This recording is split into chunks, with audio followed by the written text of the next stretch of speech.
मेरे पास chief minister साहब का कॉल आया था। उन्होंने कहा है कि जिसे भी अभी पकड़कर ले आए हो उनको तुरंत छोड़ दो। सर, मैंने तो बस 2 लोगों को सार्वजनिक अशांति फैलाने के जुर्म में गिरफ्तार किया था।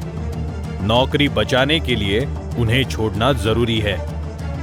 ठीक है सर, मैं छोड़ देता हूँ, लेकिन मुझे कहीं कुछ बहुत भारी गड़बड़ के आसार लग रहे हैं। आखिर तुम हो कौन? किसी बड़ी पार्टी के मुख्य कार्यकर्ता या कोई और? मेरे सीनियर मुझ पर तुम्हें छुड़ाने के लिए इतना दबाव क्यों डाल रहे हैं? मुझे अगर FBI भी पकड़ लेता तो भी मेरे लिए उनकी गिरफ्त से छूटना कोई बड़ी बात नहीं थी। तुम तो फिर भी खेंदा गांव के छोटे से थाने के इंचार्ज हो। अब जल्द से जल्द हमें आजाद करो, वरना तुम्हारा ट्रांसफर लेटर आने में भी वक्त नहीं लगेगा। कामरान ने दांत भींच लिए, लेकिन उसके हाथ बंधे हुए थे। आखिरकार दिल पर पत्थर रखकर उसने जेल का दरवाजा खोल ही दिया। अब अगर आप मुझे और बिरजू को हमारे मोबाइल फोन भी लौटा देते तो मजा आ जाएगा। जेल से बाहर निकलते ही अंगद को एक कॉल आया। जी मैडम, मैं समझ गया था कि आप छूटते ही मेरी खबर लेंगे। तुम क्या सोच रहे थे अंगद? तुम्हें पता है ना कि मिशन के दौरान किसी आम नागरिक से भिड़ना प्रोटोकॉल के खिलाफ है। कब तक मैं तुम्हारी गलतियां ढकती रहूंगी?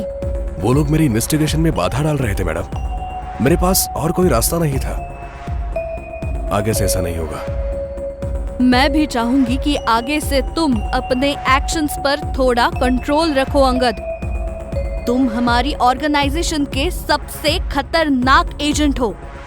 अगर तुम ही प्रोटोकॉल फॉलो नहीं करोगे तो बाकी सबके सामने क्या उदाहरण जाएगा? आपने सही कहा, मैं आगे से ध्यान रखूंगा। इतना कहकर अंगद ने फोन काट दिया। किससे बात कर रहे थे तुम? अपनी संस्था में एक बड़े पद पर काम करने वाली महिला से, जिन्होंने मुझे ये मिशन दिया है। मिशन? कैसा मिशन? सबसे पहले इस थाने से दूर चलो, उसके बाद मैं तुम्हें सब समझाता हूँ।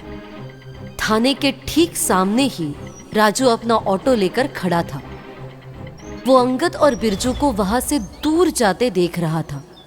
ये लोग इतनी जल्दी जेल से छूट भी गए? फसल देवता सही कह रहे थे, ये अंगद बहुत पहुंची हुई चीज है। बिरजू और अंगद अब चलते चलते थाने से काफी दूर निकल आए थे। राजू अपने ऑटो में बैठा एक निश्चित दूरी से उनका पीछा कर रहा था, ताकि उनको किसी प्रकार का शक न हो। अब तुम मुझे बताओगे कि आखिर ये सब चल क्या रहा है? तुम चौहान जी के घर से नहीं हो? फिर तुम क्यों आए हो यहां हमारे गांव में? क्या वो सब एक झूठ था? ध्यान से सुनो, मैं एक ऐसी संस्था के लिए काम करता हूं जो विचित्र प्राणियों को पकड़कर उनका अध्ययन करती है। इस गांव में आने का मेरा एक ही मकसद था, उस प्राणी को पकड़ना जिसे यहाँ के लोग पिछले 300 सालों से भी ज्यादा समय से फसल का देवता समझकर पूज रहे हैं। मेरी ऑर्गेनाइजेशन काफी समय से ऐसे प्राणियों को पकड़ती आई है। हम लोग गुप्त रूप से सरकार के लिए ही काम करते हैं। क्या? मुझे अपने काम के बारे में थोड़ा और ढंग से बताओ। ढंग से तो मैं समझा दूं, लेकिन पहले मैं तुमको आगाह करना देना चाहता हूं कि एक ऑटो वाला पुलिस स्टेशन से लेकर अब तक हमारा पीछा कर रहा है। क्या? बिरजू हल्का सा पीछे मुड़ा तो देखा कि वाकई में राजू ऑटो वाला उनके बस 10 कदम की दूरी पर एक पेड़ के पीछे से झांक रहा था। सीधे देखो, मैं नहीं चाहता कि उसे पता चले कि वो पकड़ा जा चुका है। लेकिन तुम्हें कैसे पता चला कि वो हमारा पीछा कर रहा है? अंगद ने मुस्कुराकर जवाब दिया, सालों की ट्रेनिंग और इतने ढेर सारे खतरनाक अंडरकवर ऑपरेशंस के अनुभव के बाद भी अगर मैं ये पता ना लगा पाऊं तो सब बेकार ही है। खैर, ये छोड़ो, अभी उसे हमारा पीछा करते रहने दो। मुझे लगता है कि वो किसी के लिए जासूसी कर रहा है। पहले धीरज के साथ प्लानिंग, और अब ये।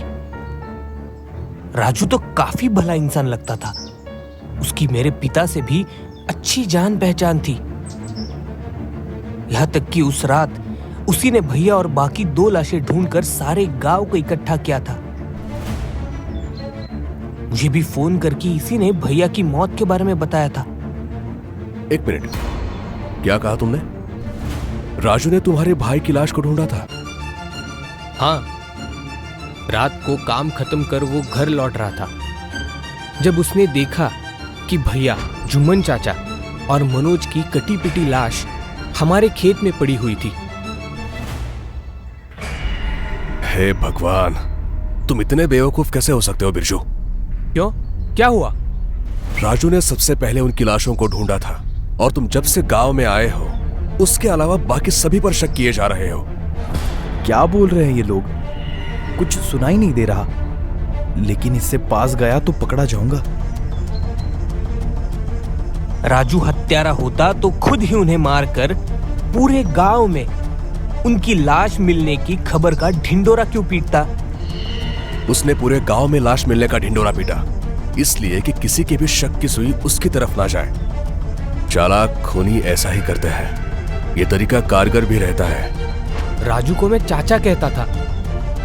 मैं कभी सोच भी नहीं सकता था कि भैया की मौत में उनका हाथ भी हो सकता है, लेकिन ये सब उसने क्यों किया होगा?